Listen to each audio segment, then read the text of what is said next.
রমজানের দিন ইজ্জত করে সবার দিয়েছে তুই দেওয়াস না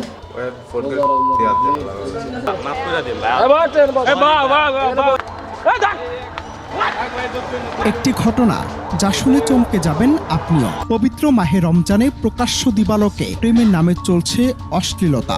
শুনতে অবাক লাগলেও সত্যি।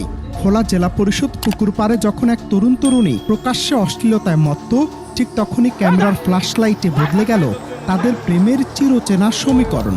দীর্ঘক্ষণ ধরে চলা এই দৃষ্টকটু কর্মকাণ্ড যখন স্থানীয় গণমাধ্যম কর্মীদের লেন্সবন্দি হচ্ছিল, তখন সে যুগল ছিল নিজেদের জগতেই মগ্ন। কিন্তু যেই না ক্যামেরার লেন্স তাদের দিকে ঘুরল, অমনি মুহূর্তের মধ্যে উবে গেল জনম জনমের সেই ভালোবাসার প্রতিশ্রুতি। যে প্রেমিকার জন্য ৭ সমুদ্র ১৩ নদী পার হওয়ার কথা, সে প্রেমিকাকে ফেলেই এক দৌড়ে চম্পট দিলেন প্রেমিক। আর প্রেমিকাও কম কিসে, লোক লজ্জার ভয়ে নিজেকে বাঁচাতে প্রেমিককে ফেলে দিলেন উল্টো দিকে দৌড়। সম্প্রতি প্রেমিক প্রেমিকার সেই কাণ্ড নিয়ে রীতিমতো তোলপাড় নেট দুনিয়া।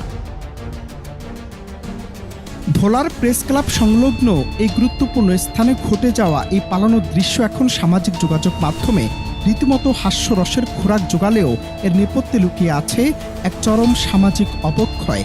পবিত্র রমজান মাসে যখন চারদিকে সংযম আর ত্যাগের মহিমা ছড়িয়ে পড়ার কথা, তখন প্রকাশ্য দিবালোকে এমন কুরুচিপূর্ণ আচরণ ভোলার সচেতন মহলকে স্তম্ভিত করেছে।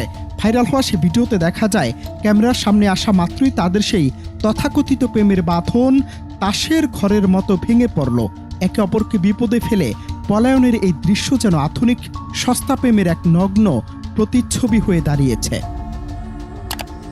তবে স্থানীয় বাসিন্দাদের দাবি, জেলা পরিষদ পুকুর পাড়ের এই জায়গায় এমন বিব্রতকর ঘটনা এবারই প্রথম নয়।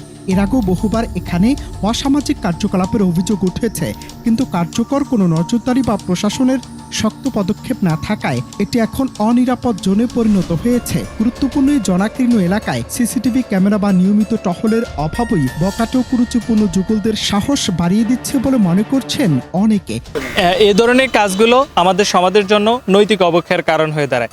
এইসব কাজগুলো বন্ধ করার জন্য প্রতিটা গার্ডিয়ানের উচিত তাদের সন্তানদের প্রতি বেশি সচেতন হওয়া। আপনারা আরেকটা জিনিস লক্ষ্য করবেন যে এইসব বিনোদনের জায়গায় আমাদের এই পৌরসভার পুকুরের পাড়, জেলা পরিষদের এই জায়গা এবং তুলাতুলির পর্যটক কেন্দ্রগুলিতে এই জায়গাতে ছেলেমেয়েরা আসে যে প্রকাশ্য যেসব মিলামিশাই বলা যায়, জড়াজড়ি করা বা আগলে ধরা, এগুলো আসলে খুবই কুরুচিপূর্ণ।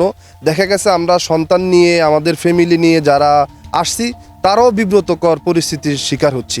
এই জন্য এই অবৈধ মেলামেশাকে আমরা যেটাকে বলি অবৈধ মেলামেশা, এরকম প্রকাশ্যভাবে যেন না হয়, এই বিষয়ে প্রশাসন পর্যাপ্ত ভূমিকা নিবে বলে আমি বিশ্বাস করি এবং প্রশাসনের দৃষ্টি আকর্ষণও করি যেন তারা এই বিষয়ে খুব পদক্ষেপ নেয়। ভোর 7টা ছেলে মেয়ে একত্রে বসে আছে এবং স্কুলের ড্রেস পরে, তো এত ভোরে বাচ্চারা ঘর থেকে বের হয়, গার্জিয়ানদের কি কোনো এই ব্যাপারে কি তারা সচেতন না যে আমার মেয়েরা কোথায় যাচ্ছে?